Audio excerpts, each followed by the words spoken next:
Hi students, வணக்கம். இப்போ என்ன பார்க்க போகிறோம்? இயல் 7 எடுத்துக்காட்டு 7.8 என்ன கொடுத்துருக்கோம்?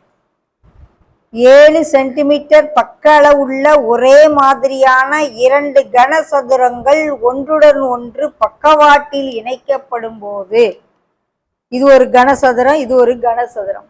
இதனுடைய அளவுகள், பக்க அளவுகள் எல்லாத்துக்குமே 7 சென்டிமீட்டர் 7 சென்டிமீட்டர் 7 சென்டிமீட்டர் 7 சென்டிமீட்டர். இந்த 2 கனசதுரத்தை இப்படி பக்கவாட்டில் இப்படி ஒன்னா சேர்க்கிறாங்க. அப்படி சேர்க்கையில இந்த மாதிரி ஒரு உருவம் வந்துடும், ஒரு கன செவ்வகம். இந்த கன செவ்வகத்தின் மொத்த பரப்பு பக்க பரப்பு காட்சி. இந்த 2 உடைய அடிப்பக்கம் 7 7ங்குது. இப்படி ஒன்னா ஒட்டுனேன்னா 7 + 7 14 ஆயிரும். ஸோ இங்க நீளம் 14 ஆயிரும். நீளம் 14, அகலம் 7 ஆயிரும்.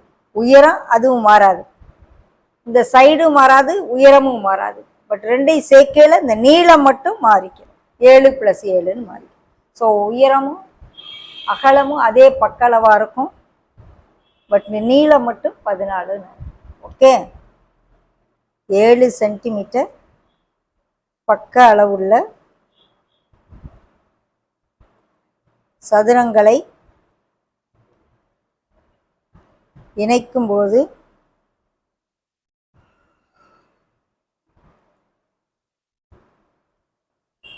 கிடைக்கும் கன செவ்வகத்தின்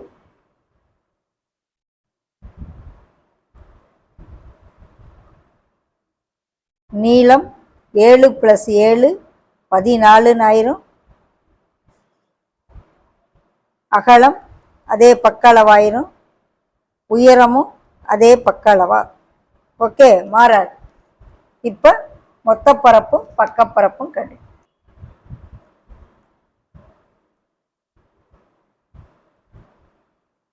மொத்த பரப்பு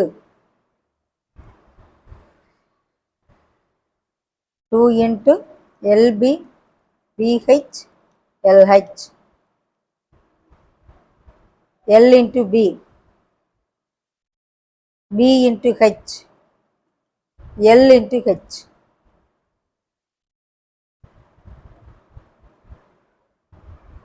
தொண்ணூத்தெட்டு 49 98 ஆட் பண்ணி 2ஆல் பெருக்கி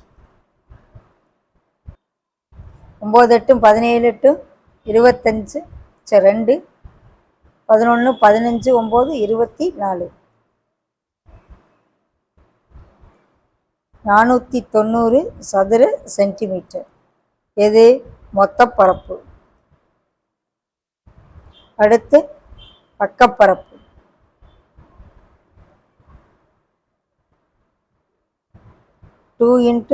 L + B × H. L 14, B 7, H 7. கூட்டணும் 21 பெருக்குனா 42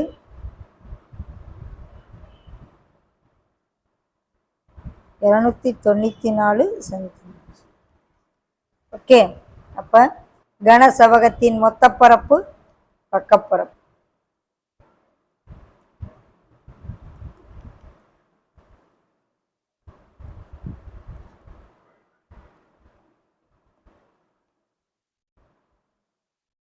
$490 சதுர சென்டிமீட்டர், பக்கப்பரப்பு 294 சதுர சென்டிமீட்டர். ஓகேவா?